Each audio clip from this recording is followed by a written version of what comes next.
نے شیطان کا جو عمل بتایا ہے اسی عمل کو جانتے بوجھتے ہوئے دہراتے ہیں۔ عالم یہ ہے کہ ہم اور آپ غیر شرعی چیزوں کے اوپر بے انتہا روپیہ خرچ کرتے ہیں، جن چیزوں کو مذہب اسلام نے حرام قرار دیا ہے، اور مسلمانوں کے تمام مسالک جن کی حرمت پر متفق ہیں، ہم ان عملوں کو بھی بڑی شان اور بان کے ساتھ میں دہراتے ہیں، اور ان حرام کاموں کو انجام دینا اپنی شان سمجھتے ہیں۔ بتائیے، شادی کے موقع پر، خوشی کے موقع پر ڈی جے بجا کر کے خوشی کا اظہار کرنا کیا یہ اسلام میں جائز ہے؟ یہ حرام ہے۔ آپ مسلمانوں کے کسی بھی عالم سے جا کر کے اگر پوچھیں کہ کیا مذہب اسلام میں ڈی جے بجانا، ڈانس کرنا، ناچنا اور گانے بجانا کرنا جائز ہے، تو آپ کو مذہب اسلام کا جانکار جس کے پاس معمولی بھی جانکاری ہے وہ یہی کہے گا کہ یہ عمل حرام ہے۔ ہم خوشی کے موقع پر حرام کام کا ارتکاب کرتے ہیں، جبکہ رسول اکرم صلی اللہ علیہ وسلم خوشی کے موقع پر اللہ رب العالمین کا شکر ادا کرتے تھے، نماز شکرانے کی نماز ادا کرتے تھے، سجدہ شکر ادا کیا کرتے تھے، اور ہم اور آپ خوشی کے نام پر انجوائے کے نام پر شادی کے مبارک موقع پر جو نبی اکرم علیہ الصلوۃ والسلام کی سنت ہے اور جسے آپ نے اپنی سنت قرار دیا ہے، اس مبارک عمل کے موقع پر ہم حرام کاموں کا ارتکاب کرتے ہیں، اور حرام کاموں کا ارتکاب کر کے ہم اللہ کے نبی صلی اللہ علیہ وسلم کی سنت کو ادا کرنے کے لیے آتے ہیں۔ ذرا سوچئے کہ یہ ایک حرام عمل ہے۔ اللہ کے نبی صلی اللہ علیہ وسلم کا اپنا عمل یہ تھا کہ ایک مرتبہ آپ نے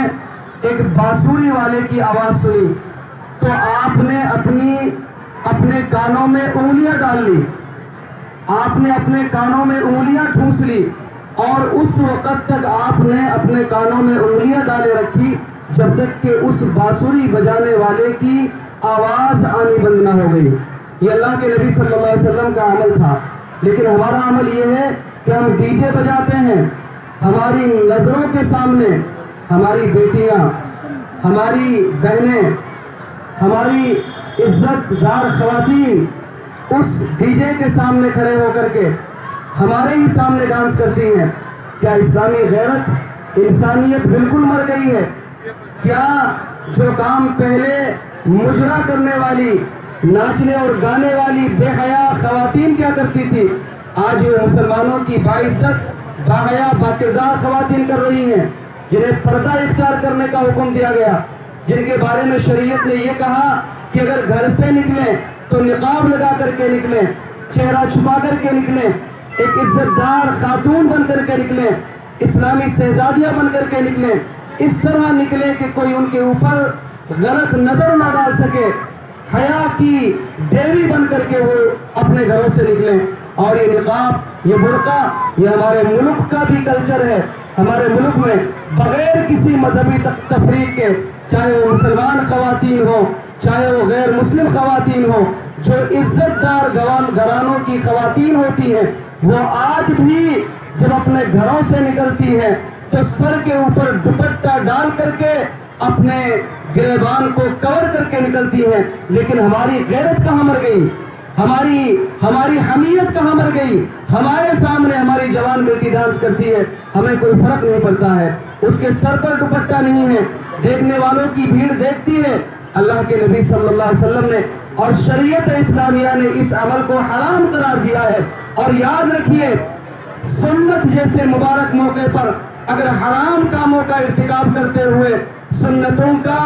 پر عمل کیا جائے گا تو یاد رکھیے کہ وہ عمل خیر و برکت سے خالی ہوگا، کیونکہ جہاں پر حرام کام کا ارتکاب کیا جائے وہاں پر اللہ رب العالمین کی رحمتیں اور برکتوں کا نزول نہیں ہوتا ہے۔ اللہ کی رحمتوں اور اللہ کی برکتوں کا نزول وہاں ہوتا ہے جہاں پر مکمل طور پر اسلام کی پاسداری ہوتی ہے اور انسانیت کا لحاظ رکھا جاتا ہے، وہاں پر اللہ کی مدد بھی آتی ہے، اللہ کی برکت بھی آتی ہے اور اللہ کی رحمت بھی نازل ہوتی ہے۔ میرے بھائی اور دوستو، عموماً ان نصیحتوں کو کرنے کا فائدہ اسی وقت ہوگا جب ہم انہیں اپنی عملی زندگی کے اندر داخل کریں۔ سن لینا، نصیحتیں کروا لینا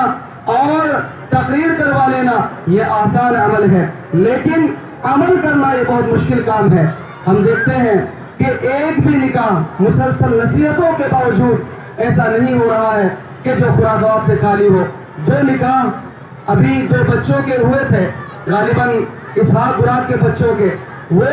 بالکل سادگی کے ساتھ میں ہوئے تھے، نہ کوئی صحرا تھا، نہ کوئی فوٹوگرافنگ تھی، نہ کچھ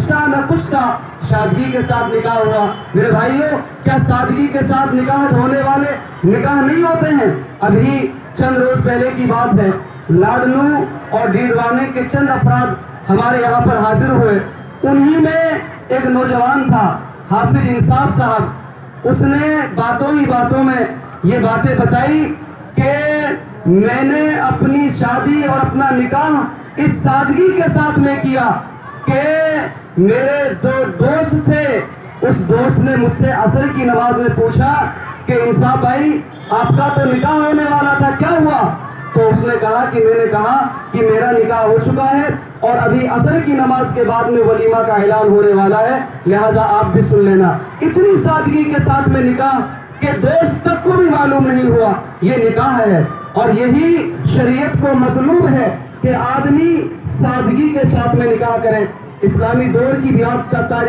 اسلامی دور کو یاد کیجئے، اللہ کے نبی صلی اللہ علیہ وسلم کے زمانے میں عبد الرحمن بن عوف نے نکاح کیا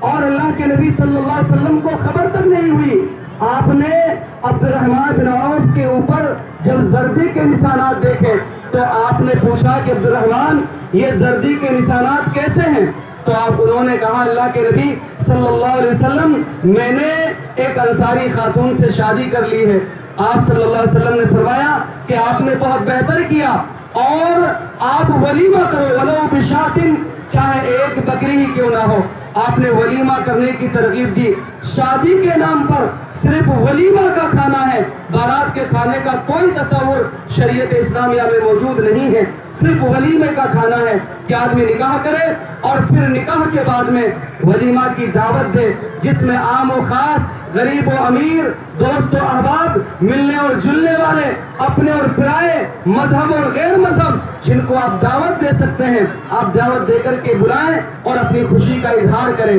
ہاں، نکاح کے معاملے میں یہ بات ضرور ہے کہ اللہ کے نبی صلی اللہ علیہ وسلم نے اعلنوا النکاح کہہ کر کے نکاح کا اعلان کرنے کا حکم دیا ہے، یعنی چوری چھپے یا بھاگ کر کے یا چھپ کر کے نکاح نہیں کرنا چاہیے، بلکہ مجلس میں لوگوں کے سامنے 2 عادل گواہوں کی موجودگی میں ولی اور وکیل کی سرپرستی میں نکاح کرنا چاہیے اور اس کا اعلان کرنا چاہیے۔ اور اعلان کا سب سے بہتر طریقہ دعوت ولیمہ ہے کہ آپ لوگوں کو دعوت ولیمہ دیں اور بتائیں کہ میرا نکاح ہو چکا ہے۔ میرے بھائی اور دوستو، یہ اسلامی ہدایتیں ہیں اور یہ ایسی ہدایتیں ہیں جن کا تعلق انسانیت سے بھی ہے اور سماج کو برائیوں سے بچانے اور سماج کو فضول خرچیوں سے روکنے پر ہے۔ یہ تمام ہدایتیں موجود ہیں جو آپ لوگوں کے سامنے دی گئی ہیں، اسی لیے آپ لوگوں سے گزارش کی جاتی ہے کہ آپ ان ہدایتوں پر عمل کریں، فضول خرچیوں سے بچیں، اس طریقے سے پیسے کی بربادی نہ کریں، واہیات خرافات نہ کریں، اور سادگی کے ساتھ میں جو اصول اور ضابطے بیان ہوئے ہیں ان کے مطابق شادی اور بیاہ کرنے کی اور نکاح کرنے کی کوشش کریں، تاکہ اللہ رب العالمین ہونے والے نکاحوں کو اپنی برکت سے اور رحمتوں سے اللہ رب العالمین بھر دیں۔ اسی لیے اسلامی اصولوں کو فالو کرنے کی ضرورت ہے۔ اللہ رب العالمین سے دعا ہے کہ اللہ رب العالمین ہم تمام لوگوں کو ان کہی گئی باتوں کے اوپر عمل کرنے کی توفیق نصیب فرمائے۔ اللہ رب العالمین ہمیں فضول خرچیوں سے بچائے، حرام کاموں کے ارتکاب سے بچائے، ڈی جے باجے، ناچ اور گانے اور ان تمام خرافات سے جو